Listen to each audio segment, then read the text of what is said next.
Alright, hello, my name is Adam. I'm a CNM nursing student. I'm going to be working with you today. Can I have your name and date of birth, please? Alrighty, perfect. So today we're going to be discussing sexually transmitted infections and screening and prevention strategies, okay? Um, it can be a very personal topic, so if you have any questions or concerns, just let me know. Do you feel comfortable and ready to talk and learn about this discussion today? All right, and like I said, if you feel uncomfortable at all or have any concerns that come up or questions, feel free to let me know, and I'll be happy to work with you on that. Let's go ahead and have a seat over here. We'll have a seat together, and we can discuss STI screening and prevention, okay? All right, so STIs can impact any age group. Since you belong to the adult age group, I'll try to base our teaching session on that, okay? Let's see. So before we get started, we're gonna try and go over what our agenda is for this session. So we have some specific learning objectives that I'd like to accomplish. All right, and so at the end of this session, you're going to be able to, as a patient, define sexually transmitted infections, identify STI risk factors, discuss various screenings used to detect STIs, list infections that individuals may be diagnosed with, identify prevention strategies to avoid contracting STIs, and discuss STI management and treatment. Okay, so they're all listed here, and we can cover those as we go through our session. Here is a brochure that you can use. We're going to be using this as a guide, just to make sure we hit all of our points. So you can follow along there. If you have any questions, you can feel free to ask me based on this or your own personal thoughts. Also, you can take it home and feel free to review with yourself or others. So that is yours to keep, okay? Other than these learning objectives, are there any other concerns or goals you want to meet that we can try to incorporate in this session? I can definitely plan with you how we can meet those and how we can incorporate in our discussion, okay? If you feel like something does come up, just let me know and we will work it into our talk, okay? Alrighty. So at the end of our session, I'm just going to evaluate, make sure that we were effective in this teaching discussion. And I may ask you even to teach back some of these learning objectives to me, okay? Just to verify that we covered it. So our first one that we're going to be covering is STI. Can you tell me, what do you know about STI? What is an STI? All right, good. So STIs are infectious diseases that are spread by sexual contact, and that's through different routes, including the penis, the vagina, the anus, the mouth, or any other way of exchanging sexual fluids that can help lead to contracting an STI. Okay, any questions on that? Good. So our next learning objective is going to be identifying STI risk factors. Can you think of any risk factors that may increase the chance of acquiring an STI? Okay, good. And so that's a good example. And here are some more examples that can lead to contracting an STI. Anyone that is sexually active is at an increased chance of acquiring an STI, especially those that are sexually active at a younger age. Many younger individuals who have sexual intercourse at a young age, they are not aware of all the safety precautions or the risk of acquiring an STI, so that increases their chances.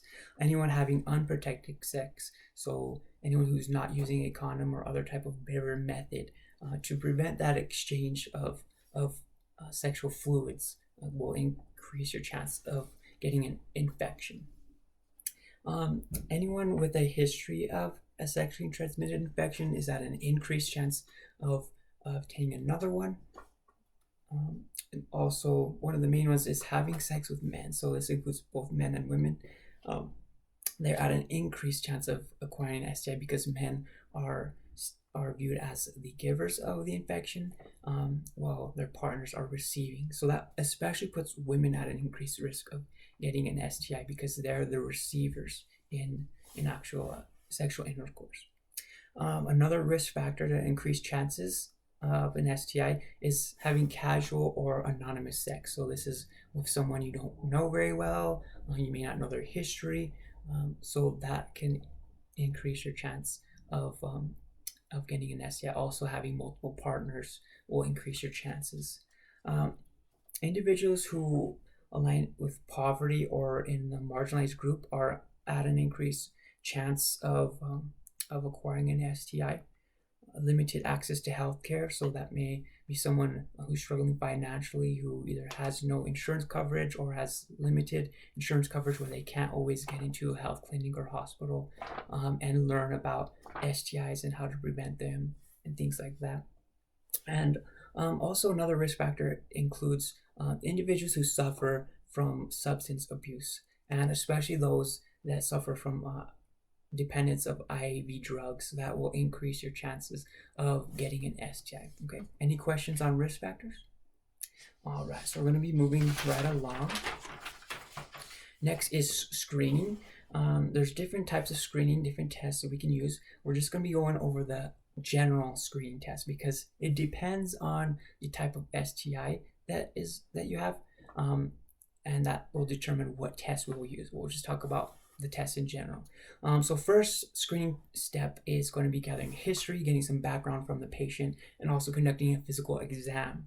That'll help us identify maybe behaviors that led up to it, and also signs and symptoms of the infection. May help us determine or lead us to determine the type of infection.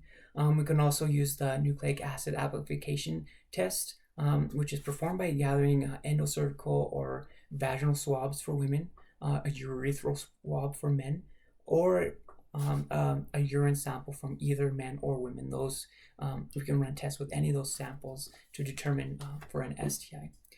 We can also use a gram stain smear, so getting a sample from that infection site, and if it's bacteria, they can stain it and determine if the type or what type of STI that person has contracted.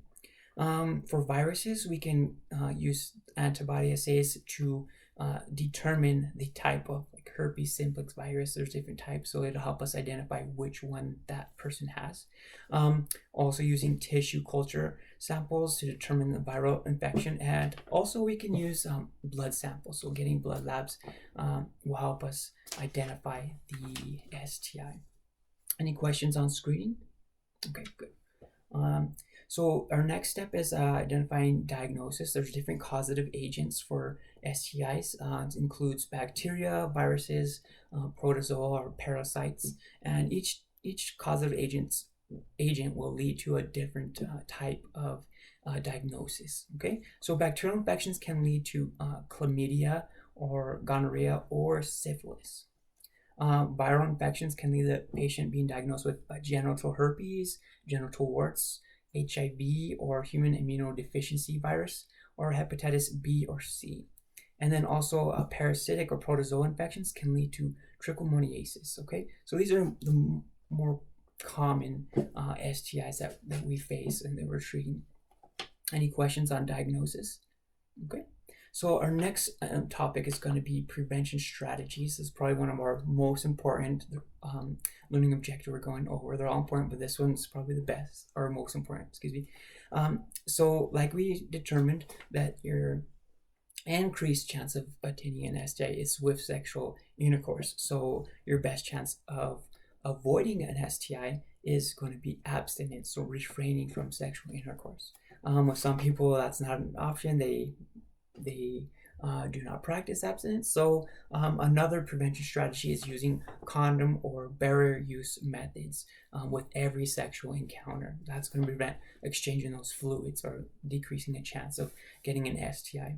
Another prevention is being monogamous, having the same sexual partner, so you get to know them, have a better relationship, and know what type of person you are, behaviors.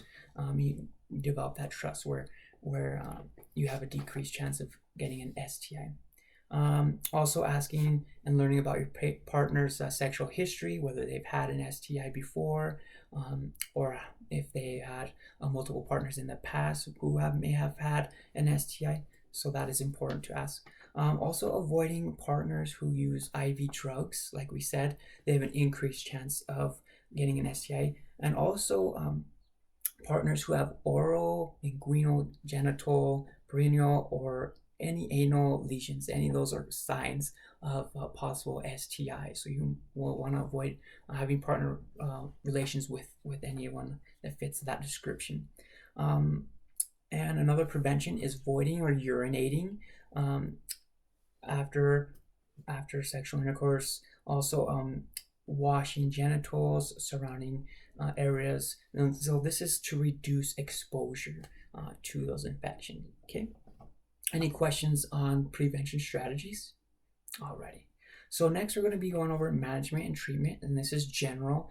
Depending on the STI, it will have a different management or treatment strategy, but this is just in general for STIs. Okay. So for bacterial infections, we'll probably have the patient be prescribed antibiotic therapy.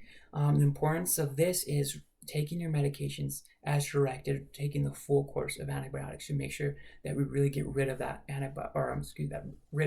bacterial infection. We can also use antiviral therapy, and this is important to adhere to your medication regimen, because adherence will help the effectiveness of that drug. If you stray from the regimen, that will decrease the effectiveness of that medication.